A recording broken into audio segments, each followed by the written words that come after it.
Well, let's speak now to Andrew Smith, who's a lecturer in liberal arts at Queen Mary University of London Arts. Thank you very much indeed for joining us.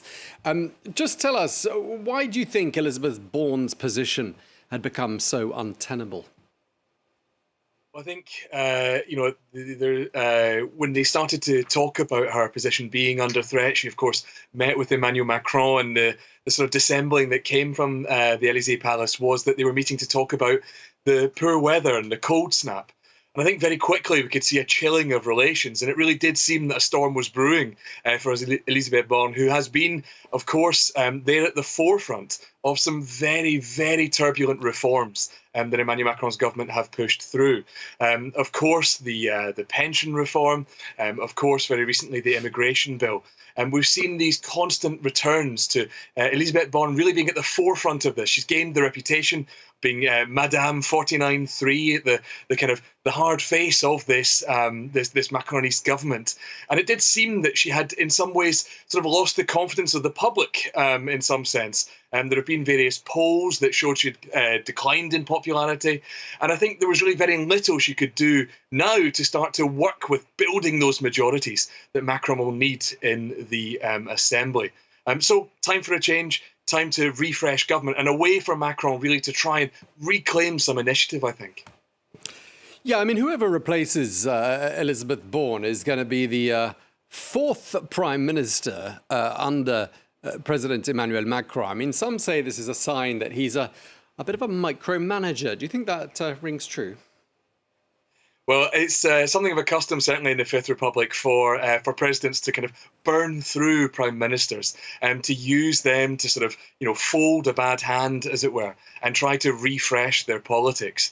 There's been some jokes, of course, from some politicians not necessarily friendly to Emmanuel Macron that we already know the name of the next Prime Minister and the next Minister of Education and the next Minister of Health and all the rest of it. It's Emmanuel Macron. We know he is someone who is at the centre of these politics, the kind of hyper-président, constantly involved in making these decisions.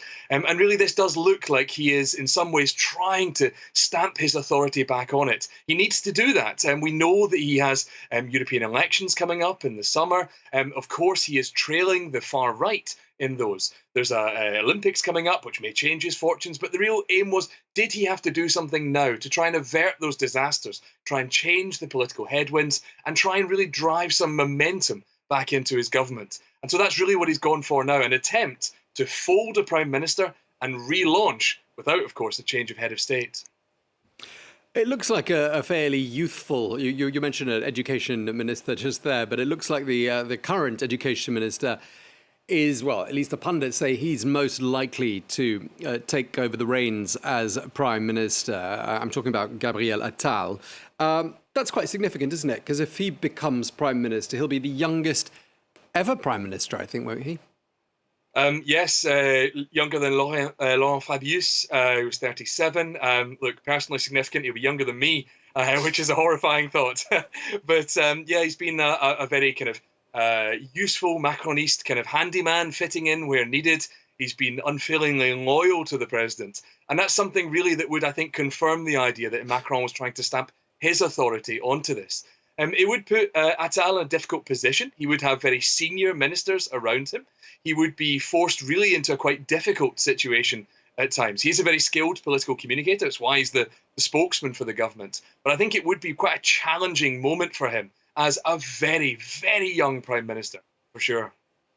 Yeah, and between now and, and until 2027, I mean, lots of significant challenges. And we've got the European elections coming up in June. How would you say that race is shaping up? And do you think a new prime minister will help at least in President Macron's bid to make sure that Marine Le Pen doesn't have a clean sweep?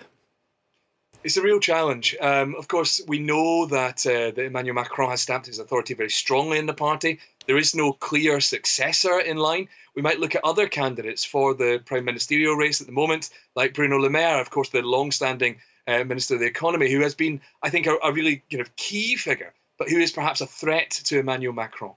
We could look at other figures who are on the kind of the right that might be more acceptable to some of the centrists that he might look to try and shore up his kind of support in the Assembly.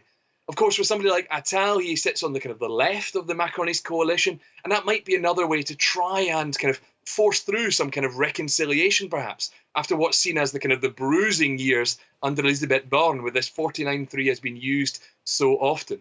Emmanuel Macron spoke about a rendezvous with the French public in his New Year's wishes. He, of course, when paying tribute to Jacques Delors, spoke a lot about reconciliation, and especially about Delors' ability to cut through a blocked society and make political progress. So what I think we're seeing here is really Emmanuel Macron trying to draw back loyal forces to him and reclaim the initiative. He's got a big task ahead of him to try and change those political headwinds before the European elections in June.